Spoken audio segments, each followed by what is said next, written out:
Hi, I'm Cheryl Phillips. I'm the author of the Braided Twist book and the designer of the Braided Twist tool.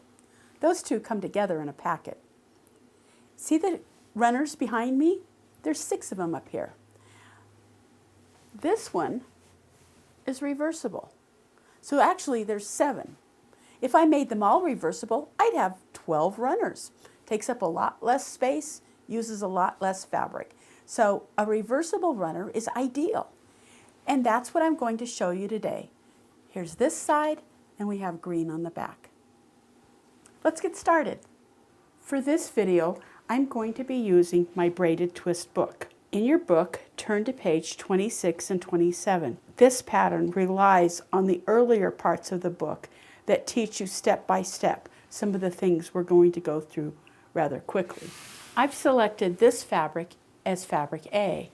I've selected this fabric as B. This will make one side of my runner. For the other side of my runner, I've chosen this green as my C fabric and this green as my D fabric. Where do you go from here? You'll need to refer back to the earlier parts of the book. I am assuming here that you've already made a runner. Okay, so here we have what we need to make the end cap. I've sewn my A to my B rectangle. Next, I turn this over. I cut from the back.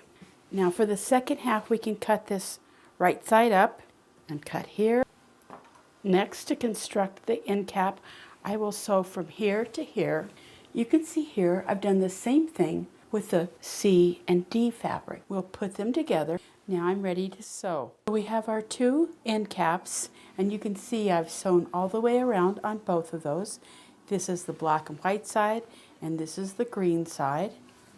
And to the green side, I've added the fleece, tucked into the corner, still open. Now I'm going to reach inside and turn it right side out. Move it around like this. Once I have it smooth, now I'll press it again.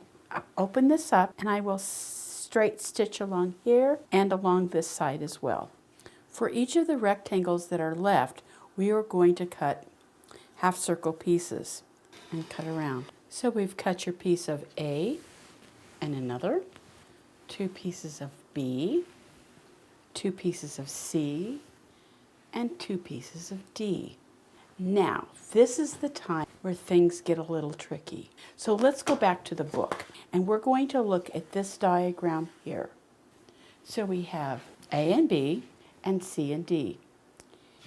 Everybody, it seems, has a tendency to want to put your 2 darks together and your 2 lights together. That just makes sense, right? No. This is what we're going to do. We're going to take your dark A and sew it to the light D.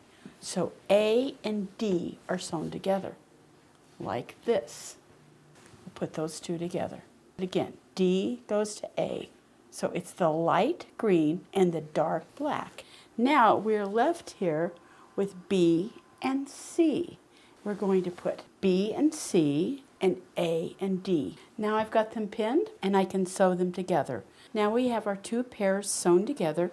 This one is my D and A side, and this one is my C and B side. Fleece iron to the green side of the half circle.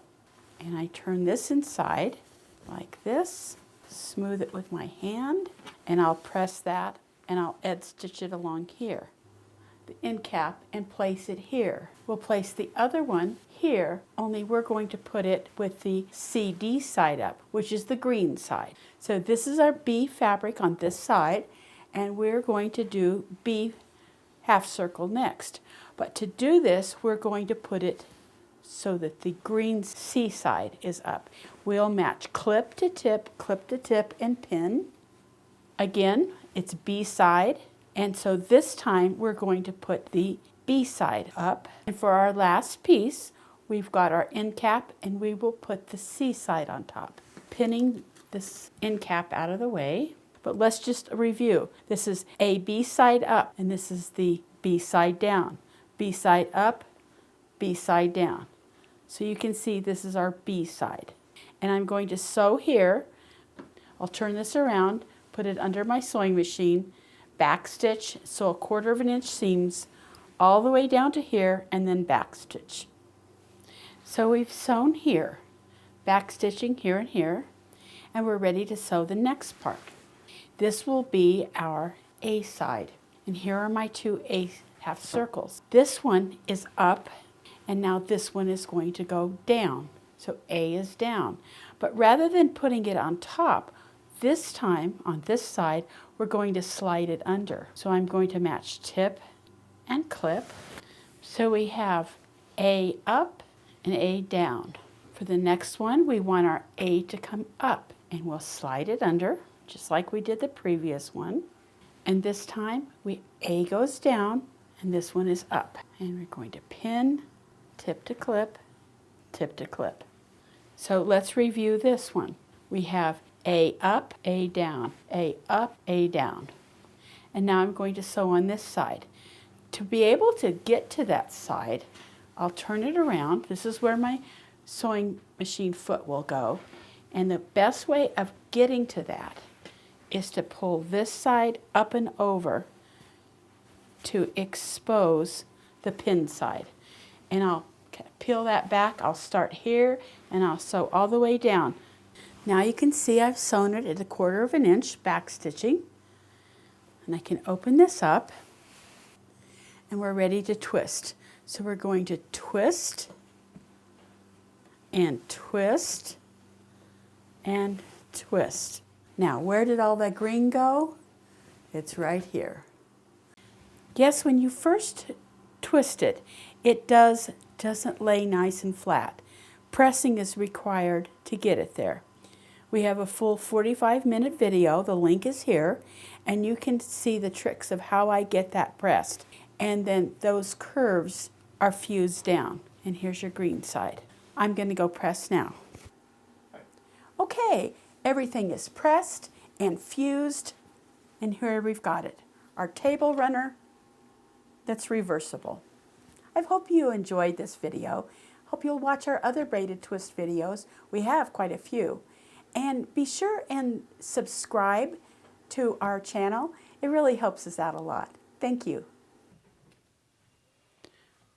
But wait, there's more. For an added bonus, here's how to make a reversible placemat. We have, again, the 2 end caps that are made identical. The back side is also identical. We're going to take one of these and place it so that the opening goes to the center. And we're going to take the other one, and this one we will turn the opposite direction. So one is with the CD side up, and one is with the AB side. And now we're ready to put these together. The easiest way is for me to pin this side out of the way and this side. It exposes this partial seam. And I'm going to put my A side on top of my D side like this, and match the clip to the tip and pin it, and the tip to the clip and pin it. Now I will go and sew that from here to here, 1/4 of an inch, back stitching in both places. I've sewn this side, and now I'm ready to sew the other side. We're going to put the C fabric on top. Pin it, come over here, tip to clip, and pin that, lining those edges even. And now you might wonder, how am I going to get in there to sew that? I'll need to sew it on starting here and sewing down here. The easiest way to do that is to lift this side over to expose this.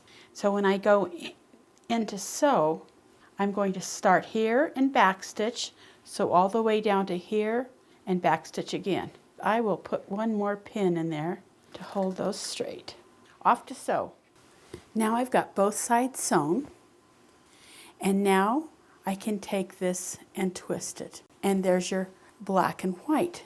And let's flip it over, and there's your other side. I will finish this the same way that I did for the runner. And there's your reversible placemat.